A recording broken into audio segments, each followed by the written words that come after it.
Okay. Good afternoon, all of you. Good afternoon, ma'am. Good afternoon, ma'am. So we continue our chapter 17, forest, our Yes, ma'am. lifeline.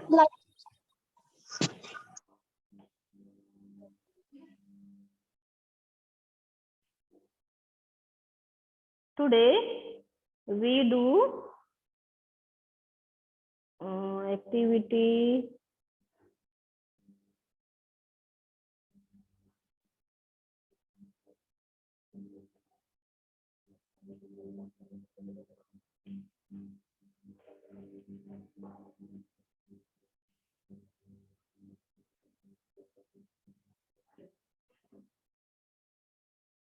Okay आप open page number 215. Okay, page number 215 में यहाँ से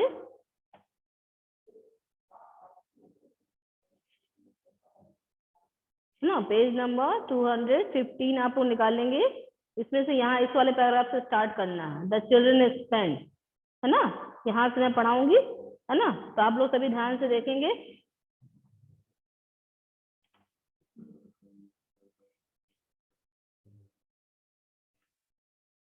the children, है ना, हम यहाँ पर activity हमारी ये चल रही है। कौन सी एक्टिविटी हमने कल कंटिन्यू किया था, उसी को हम आज करेंगे, है ना। पेज नंबर आपको 215 में आना है। 215 में आपका लास्ट का पैराग्राफ है ना। The children spend an hour at टीबूज विलेज। जो बच्चे थे उन्होंने टीबू के विलेज में 1 आवर स्पेंड किया, यानी 1 घंटे वो रुके ऑन दियर वे, जो कि रास्ते में पड़ता था। जब वो वापस लौट रहे थे तो वो टीबू के विलेज में रुके 1 घंटे के लिए। The weather of the village was quite pleasant, है ना। जो विलेज का जो वेदर था वो बहुत ही प्लीजेंट था, है ना, बहुत ही अच्छा था, सुहावना था। Villagers told them that due to the surrounding, है ना, due to the surrounding forest they receive good rainfall. उन्होंने बताया कि उनके गांव में जो आसपास के फॉरेस्ट एरिया है, इसकी वजह से यहाँ पर जो रेनफॉल होती है वो बहुत अच्छी होती है ना। तो the air also remain cool, है ना, एयर भी उसी रेनफॉल की वजह से ठंडी रहती है। Noise pollution two is less, noise pollution भी बहुत कम होता है, because the forest absorb the noise of the near by highway. जो फॉरेस्ट से लगा हुआ हाईवे है उससे आने वाला जो नॉइज है उसे फॉरेस्ट क्या करते हैं, एब्जॉर्ब कर लेते हैं। ठीक है। The children learn about the history of the village. बच्चों ने गांव जो विलेज था उसकी हिस्ट्री के बारे में जाना। It surprised them that the villages and the agriculture जो फील्ड थी of that area were created after clearing the forest about 60 years ago, है ना। वहां पर जो फॉरेस्ट थे उनको क्लियर करके वहां पर एग्रीकल्चर एरिया बनाया गया था। ठीक है, okay. Okay, Tibu's grandfather told them that when he was young, जब वो young थे, है ना, the village was not as large as it was now. जो village था, जो टीबू के फादर थे, ग्रैंडफादर, जब वो यंग थे तब क्या था, तब ये गांव बहुत लार्ज नहीं था, यानी छोटा सा गांव था जितना आप इसे देख रहे हैं। अब तो ये बहुत बड़ा हो गया है। It was also surrounded by forest, ये भी हमारा फॉरेस्ट से सराउंडेड यानी घिरा हुआ था।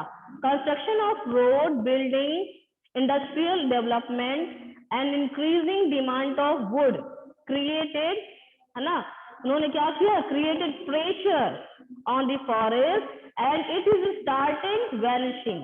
धीरे धीरे क्या हुआ, कंस्ट्रक्शन ऑफ रोड, रोड बनने के लिए, बिल्डिंग्स बनाने के लिए इंडस्ट्रियल डेवलपमेंट हुआ, उसकी वजह से an increasing demand of would, और वुड की डिमांड की वजह से क्या हुआ, प्रेशर बना दिया गया और इन फॉरेस्ट को कट करने लगे, है ना। और धीरे धीरे वैनिशिंग मीन्स होता है गायब हो जाना, है ना, कम हो जाना, विलुप्त हो जाना, इंस्टिंक्ट हो जाना, है ना। तो वैनिशिंग, धीरे धीरे ये फॉरेस्ट क्या है, कम होने लगे। He was not happy that the forest adjoining their village is not regenerating, है ना। वो बिल्कुल भी खुश नहीं थे। इट वॉज नॉट हैप्पी, वो खुश नहीं थे। कौन? उनके grandfather, that the forest adjoining their village, जो उसके गांव से लगा हुआ जो फॉरेस्ट एरिया था, इट वॉज नॉट रीजनरेटिंग। यहाँ मीन्स वहां पर फॉरेस्ट तो कट कर रहे थे, लेकिन उनको रीजनरेट यानी दोबारा से प्लांट्स लगाने के बारे में कोई नहीं सोच रहा था। Okay, and is on the verge of the disappearing due to over grazing of the animals. और वहां पर क्या हो रहा था, बहुत ह्यूज अमाउंट में जो वहां पर जो रहने वाले लोग थे, गांव वाले, उनके जो एनिमल्स हैं, जो कि कैटल्स हैं, वो भी ग्रेजिंग करते थे। तो क्या हो रहा था, वहां पर जो फॉरेस्ट एरिया है धीरे धीरे खत्म हो रहा था, disappearing. And discriminate felling of the trees, discriminate felling of the trees यानी ट्रीज को काटना, काट के गिराना। इसकी वजह से जो फॉरेस्ट एरिया है धीरे धीरे डिसअपियर हो रहा था। Professor Ahmad said that if we did things wisely, यदि हम दिमाग से काम करें, बुद्धिमानी से काम करें, we could preserve forest and environment as well as have development। यानी यदि हम दिमाग से यानी वाइजली वर्क करें तो हम फॉरेस्ट को भी प्रिजर्व कर सकते हैं और अपने इन्वायरमेंट को भी डेवलप कर सकते हैं। यदि हम फॉरेस्ट को कट कर रहे हैं तो हमको उसके साथ में प्लांटेशन भी करना चाहिए। Children prepared a few pictures to show the consequences of such an event. Childrens ने क्या किया, कुछ पिक्चर्स ली, है ना, टू शो द कॉन्सिक्वेंसेस, वहां पर जो हो रहा था, है ना, ये सब दिखाने के लिए, जो जिस इवेंट, जो वो फॉरेस्ट में गए, टीबू के विलेज में मिले, वहां के विलेजर से बात की, पहले का एरिया कैसा था, अब कैसा है, इन सारे कॉन्सिक्वेंसेस का उन्होंने क्या किया, पिक्चर लिया, है ना, और जिससे वो आगे बता सके लोगों को। At the end of the visit professor Ahmad asked children to sum up the importance of the forest. उन्होंने कहा चलिए अब आप फॉरेस्ट की विजिट भी कर लिए हैं, लोगों से आपकी बातचीत भी हो गई, अब ऐसा करिए सम अप यानी कंक्लूड करिए, लास्ट में आप कंक्लूड करें इन ब्रीफ शॉर्ट में द इम्पोर्टेंस ऑफ फॉरेस्ट, की फॉरेस्ट की हमारे लिए क्या इम्पोर्टेंस है। ओके, द चिल्ड्रन रोट, बच्चों ने लिखना चालू किया। फॉरेस्ट प्रोवाइडर्स, है ना, क्या देते हैं, विद ऑक्सीजन देते हैं, है ना, ऑक्सीजन देते हैं, इसीलिए उनको हम ग्रीन लंग्स भी बोलते हैं, है ना। दे प्रोटेक्ट सॉइल, वो सॉइल को प्रोटेक्ट करते हैं। कैसे प्रोटेक्ट करते हैं, वो सॉइल को बाइंड यानी बांध कर रखते हैं, सॉइल इरोजन नहीं हो पाता। डायरेक्ट जो रेनफॉल है वो सॉइल को हिट नहीं करती, जिसकी वजह से सॉइल इरोजन नहीं होता है। And provide habitat to a large number of animals, और बहुत सारे एनिमल्स को ये हैबिटेट देती है यानी रहने के लिए जगह देती है। Forest help in bringing good rainfall in neighbouring area, जो फॉरेस्ट से लगा हुआ जो आसपास का एरिया होता है वहां पर रेनफॉल बहुत अच्छी होती है ना। जो रेनफॉल का जो पैटर्न होता है वो बहुत अच्छा होता है। They are a source of medicinal plant, forest में उन्होंने देखा कि बहुत सारे मेडिसिनल प्लांट्स हैं, है ना, तो जिसका यूज वो विलेजर्स, वो ट्राइब्स जो वहां रहते थे वो कर रहे हैं। ये उनका ट्रेडिशनल नॉलेज है। टिम्बर यानी जो हमको वुड मिलता है ना, जो इमारती लकड़ी मिलती है जिससे हम फर्नीचर वगैरह बनाते हैं, ये हमको फॉरेस्ट से मिलते हैं। And many other useful product, और भी हमको बहुत सारे प्रोडक्ट फॉरेस्ट से मिलते हैं। We must preserve our forest, तो हमको फॉरेस्ट को प्रिजर्व करना चाहिए यानी उनको बचाना चाहिए। ठीक है, आगे आप देखें, यहाँ पर एक पिक्चर दिखाई गई है ना, इसे हमें करना है सॉल्व।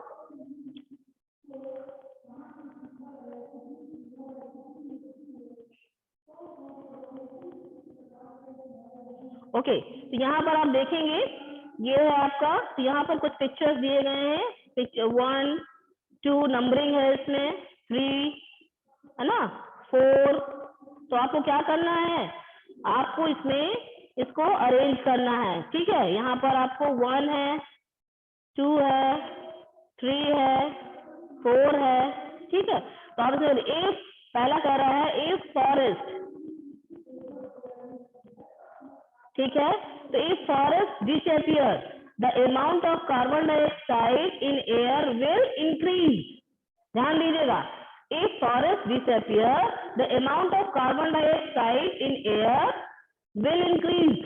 ओके, ठीक है, बढ़ जाएगा, resulting in the increase of earth temperature. तो ये बात क्या है, ये बात सही है ना। यदि फॉरेस्ट डिसअपियर हो जाएंगे, एक तो कार्बन डाइऑक्साइड का परसेंटेज भी बढ़ जाएगा, और दूसरा ये कार्बन डाइऑक्साइड क्या है, ये ऐसी गैस है जो कि ग्लोबल वार्मिंग के लिए रिस्पॉन्सिबल है, जो कि क्या करती है, एटमॉस्फेरिक टेम्परेचर को बढ़ा देती है ना। तो ये पहला है, पहले वाले में आपको बताया गया है। देखिए जो पहली पिक्चर है ये आपको बता रही है, इफ प्लांट्स जो है यदि फॉरेस्ट डिसअपियर हो जाएंगे तो कार्बन डाइऑक्साइड बढ़ जाएगा, है ना, जिसकी वजह से अर्थ का टेम्परेचर भी बढ़ जाएगा। दूसरे में कह रहे हैं, दूसरा पॉइंट है, in the absence of trees, यदि ट्रीज नहीं होंगे and plants, the animals will not get food and shelter. तो एनिमल्स को क्या है, फूड नहीं मिलेगा और शेल्टर नहीं मिलेगा। ये दूसरी पिक्चर आपको बता रहे हैं, ठीक है। Okay, in the absence of trees the soil will not hold water. यदि हमारा, देखिए यदि क्या है, आपने पढ़ा है अभी, यदि एब्सेंस ऑफ ट्रीज, ट्रीज नहीं होंगे, फॉरेस्ट नहीं होंगे, तो क्या है, soil will not hold water. Soil में जो वाटर जब रेनफॉल होगा तो उसकी सीपिंग नहीं होगी, उस वाटर का एब्जॉर्बेशन नहीं होगा, जिसकी वजह से क्या आ जाएगा, विच विल कॉज फ्लड, जिसकी वजह से फ्लड आ जाएगा। तीसरी आपको जो पिक्चर दिखाई गई है ये इसको रिप्रेजेंट कर रही है। Is that clear? ओके, आगे देखिए चौथा जो आपको दिखा रहा है पॉइंट है, डिफॉरेस्टेशन विल इंडेंजर, है ना, इंडेंजर आवर लाइफ। यदि डिफॉरेस्टेशन हो जाएगा, पूरी तरह से फॉरेस्ट खत्म हो जाएंगे, तो क्या होगा, इंडेंजर, है ना, इंडेंजर आवर लाइफ, इसकी वजह से हमारी लाइफ खतरे में पड़ जाएगी। एंड एनवायरमेंट भी, थिंक, सोचिए, what we can do to preserve our forest. तो हम अपने फॉरेस्ट को प्रिजर्व करने के लिए क्या कर सकते हैं। फोर्थ जो आपकी पिक्चर है ये आपको थिंकिंग रिप्रेजेंट कर रहे हैं। सौम्या स्टॉप, आपको स्क्रीन के साथ कोई छेड़छाड़ नहीं करनी है, अदरवाइज मैं स्क्रीन शेयर नहीं करूंगी। ओके, तो ये आपने देख लिया, ये जो पिक्चर्स थी, 4 पिक्चर्स, इनको ये एक्सप्लेन कर रहे हैं, ठीक है। अब आगे देखिए, हाँ, इस तरह से ये चैप्टर हमारा कंप्लीट हो जाता है। इस चैप्टर में आपने क्या क्या पढ़ा, व्हाट यू हैव लर्न, आपने क्या क्या पढ़ा। तो पहला पॉइंट है, वी गेट वेरियस, है ना, हम क्या करते हैं, we get various products from the forest surrounding us. हमारे क्या होता है, हम फॉरेस्ट से बहुत सारे प्रोडक्ट हमको मिलते हैं। आपने और क्या जाना, forest is a system comprising various plants हैं, एनिमल्स हैं, माइक्रो ऑर्गेनिज्म है। फॉरेस्ट में क्या क्या है, प्लांट्स हैं, एनिमल्स हैं, माइक्रो ऑर्गेनिज्म है ना। एनिमल में सब कुछ आ जाएगा, बर्ड्स हैं, ह्यूमन बीइंग भी आ जाएंगे। In a forest, trees from the upper most layer followed by shrub, ठीक है, the herb from the lowest layer, जो श्रब है ना, जो ट्रीज हैं ये अपर मोस्ट लेयर बनाते हैं, जो हर्ब हैं ये लोअर लेयर बनाते हैं ऑफ द वेजिटेशन। फॉरेस्ट में different layer of vegetation provide food. Okay, जो डिफरेंट लेयर है of vegetation provide food and shelter of animals, birds and insects. Okay, ये शेल्टर प्रोवाइड करते हैं। The various component of the forest are interdependent on one another. आपने देखा उसमें ecosystem में क्या था, सारे एक चैन बन रही थी, ग्रास है, उसके बाद इंसेक्ट है, then frog, then snake, then eagle, यानी सारे एक दूसरे पे डिपेंड है। यदि ग्रास नहीं होगी तो इंसेक्ट नहीं होंगे, इंसेक्ट नहीं होंगे तो फ्रॉग नहीं होंगे, फ्रॉग नहीं होंगे तो स्नेक नहीं होगा, फिर ईगल भी नहीं होगा। इसलिए पूरी, यदि एक कंपोनेंट हमारा डिस्टर्ब हो जाता है तो क्या होगा, हमारी पूरी फूड चेन डिस्टर्ब हो जाती है, ठीक है। और जब हम फूड वेब देखते हैं तो सारे एक दूसरे से इंटरकनेक्टेड होते हैं, तो ये एक बहुत बड़े फॉरेस्ट एरिया को डिस्टर्ब कर सकता है। The forest keep on growing and changing and can regenerate. Forest को, यदि हम कहीं पर फॉरेस्ट कट कर रहे हैं तो हमको उसके अगेंस्ट प्लांट्स लगाने चाहिए, है ना, उनको क्या करना है, हमको रीजनरेट करना है, दोबारा से ग्रो करना चाहिए। In the forest there is interaction between the soil, water and air and living organism. Forest में जो सॉइल है, वाटर है, एयर है और वहां पे रहने वाले लिविंग ऑर्गेनिज्म है, सब में इंटरेक्शन होता है, यानी आपस में ये एक दूसरे से कनेक्टेड है। Forest protect soil from erosion. Forest जो है सॉइल इरोजन नहीं होने देता। सॉइल इरोजन क्या है? The removal of upper most layer of the soil which is known as fertile soil, है ना, उसको हम बोलते हैं सॉइल इरोजन। क्यों? जब रेनफॉल होती है तो डायरेक्ट वाटर जो है वो सॉइल के कांटेक्ट में नहीं आता और सॉइल इरोजन नहीं होती है। Soil help forest to grow and regenerate. Soil क्या करती है?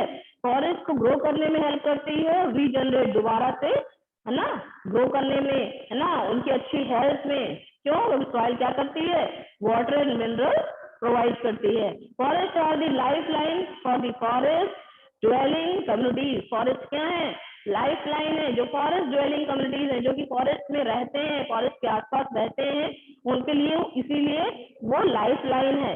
Forest influence climate. फॉरेस्ट की वजह से वहां का जो क्लाइमेट है वो अच्छा रहता है, वाटर साइकिल मेंटेन रहता है और एयर की जो क्वालिटी होती है वो भी गुड होती है, क्योंकि उसमें जो ऑक्सीजन का परसेंटेज है वो भी अच्छा होता है। ठीक है, आज इतना ही रखते हैं बेटा, कल इसके क्वेश्चन आंसर फाइंड आउट करके आएंगे, है ना, कल हम इसके क्वेश्चन आंसर करेंगे क्लास में, इसकी एक्सरसाइज कंप्लीट करेंगे, एक्सरसाइज फाइंड आउट करके आइएगा। Yes ma'am. हाँ, तो आज हमारा ये चैप्टर कंप्लीट हो गया। इसमें Yes, कुछ भी ma'am. ऐसा है तो आपको अभी समझ में नहीं आया, कोई भी ऐसा टॉपिक है तो you can ask me. Yes ma'am. हाँ बेटा, कुछ कोई टॉपिक ऐसा है जो आपको अभी क्लियर नहीं है, आप मुझसे पूछ लीजिए। No ma'am. Everything is clear? Yes Yes, ma'am. ma'am. Okay बेटा, तो कल आप एक्सरसाइज फाइंड आउट करके आएंगे, हम कल क्लास में इस चैप्टर की एक्सरसाइज सॉल्व करेंगे। मैम, हाँ बेटा, मैम जो ह्यूमस है मैम वो अपर लेयर में फाइंड किया जाता है। मैम ह्यूमस अपर लेयर में होता है सॉइल के। हाँ हाँ, सॉइल की जो अपर मोस्ट लेयर है that is known as fertile soil, है ना, और जो ह्यूमस बनता है वो अपर मोस्ट लेयर में ही बनता है और वहीं से फर्टिलिटी क्या होती है? मेंटेन होती है। Is that clear? Yes ma'am. Yes, ma'am. Okay, anyone और कुछ पूछना है आपको? No ma'am. No, ओके, ma'am. Then everything is clear? Yes ma'am. Okay, Yes, ma'am. Bye bye. Bye ma'am. Thank you ma'am.